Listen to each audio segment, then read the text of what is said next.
कूर्म अवतार की कथा भारतीय पौराणिक कथाओं में एक महत्वपूर्ण घटना है, जिसमें भगवान विष्णु ने कूर्म अर्थात कछुए का रूप धारण करके समुद्र मंथन में देवताओं की सहायता की।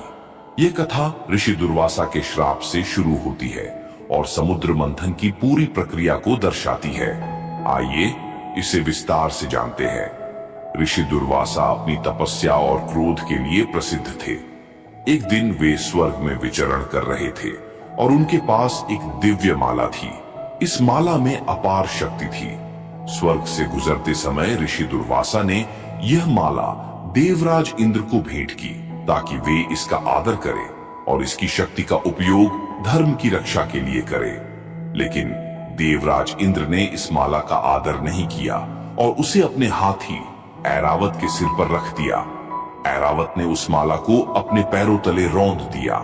यह देखकर दुर्वासा ऋषि बहुत क्रोधित हो गए।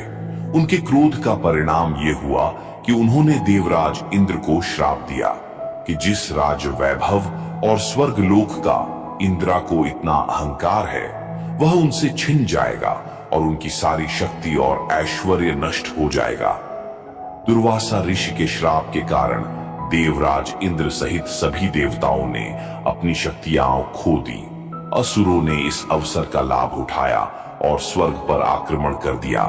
अंततः देवताओं को असुरों के अत्याचारों से त्रस्त होकर स्वर्ग छोड़कर भागना पड़ा। देवताओं ने अपनी कठिनाइयों से छुटकारा पाने के लिए भगवान विष्णु की शरण ली। भगवान विष्णु ने उनकी प्रार्थनाओं को सुनकर समुद्र मंथन का सुझाव दिया और कहा कि समुद्र मंथन से अमृत की प्राप्ति होगी, जो देवताओं को पुनः शक्तिशाली बना देगा। भगवान विष्णु ने देवताओं को बताया कि इस कार्य को पूर्ण करने के लिए असुरों और दैत्यों की भी सहायता लेनी पड़ेगी और उनकी सहायता के बिना यह कार्य संभव नहीं होगा। इस पर देवताओं ने भगवान विष्णु से पूछा कि हे प्रभु, असुर और दैत्य समुद्र मंथन में हमारी सहायता क्यों करेंगे?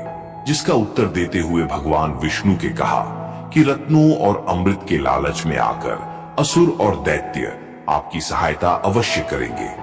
समुद्र मंथन के लिए मंदार पर्वत को मथानी और वासुकी नाग को रस्सी के रूप में चुना गया। देवता और असुर दोनों ने मिलकर मंथन की तैयारी की, लेकिन जब मंथन प्रारंभ हुआ तो पर्वत के नीचे कोई स्थिर और अडिग आधार न होने के कारण पर्वत समुद्र में डूबने लगा।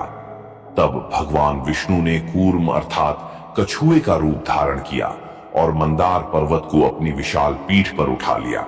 इससे पर्वत को स्थिरता मिली और मंथन की प्रक्रिया सुचारू रूप से चलने लगी।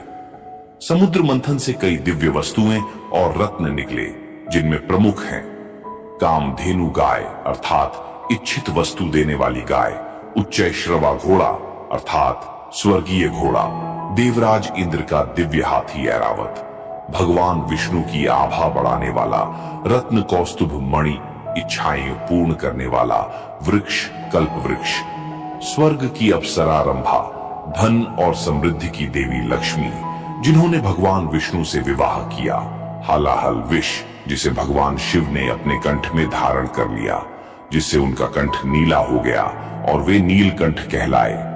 अंततः मंथन से अमृत कलश निकला। अमृत को देखकर असुरों ने उसे छीनने की कोशिश की। तब भगवान विष्णु ने मोहिनी का रूप धारण किया, जो अत्यंत आकर्षक और सुंदर थी। मोहिनी ने असुरों को मोहित कर दिया और उनसे अमृत का कलश ले लिया और चालाकी से देवताओं में वितरित कर दिया। अमृत पाकर देवताओं ने अपनी खोई हुई शक्तियां पुनः प्राप्त कर ली और असुरों पर विजय प्राप्त की। इस प्रकार कूर्म अवतार में भगवान विष्णु ने देवताओं की सहायता कर धर्म की रक्षा की। कूर्म अवतार की कथा हमें यह सिखाती है कि भगवान विष्णु हमेशा अपने भक्तों और धर्म की रक्षा के लिए उपस्थित रहते हैं, चाहे परिस्थिति कितनी भी कठिन क्यों न हो। परंतु कूर्म अवतार की कहानी में गहरे अर्थ है, जो आध्यात्मिक स्तर पर लोगों से जुड़ते हैं। कछुआ दृढ़ता से मंदार पर्वत को थामे हुए हमें दिखाता है कि कठिनाइयों का सामना करते समय स्थिर और प्रतिबद्ध रहना कितना महत्वपूर्ण है। कठिन परिस्थितियों को सहने की कूर्म की क्षमता धर्म के विचार का प्रतिनिधित्व करती है, जिसका अर्थ है सही काम करना। यह हमें सिखाता है कि हमारी आंतरिक शक्ति एक लंगर की तरह हो सकती है, जो जीवन में तूफान आने पर हमें स्थिर रखती है। ब्रह्मांडीय महासागर की हलचल एक बड़े चक्र की तरह है, जो दर्शाती है कि सृष्टि कैसे काम करती है।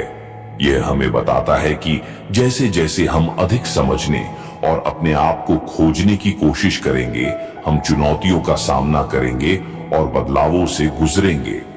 जब देवी लक्ष्मी बाहर आती है तो वह हमें सिखाती है कि असली धन और समृद्धि केवल धन से नहीं, बल्कि आध्यात्मिक ज्ञान रखने और सही काम करने से आती है।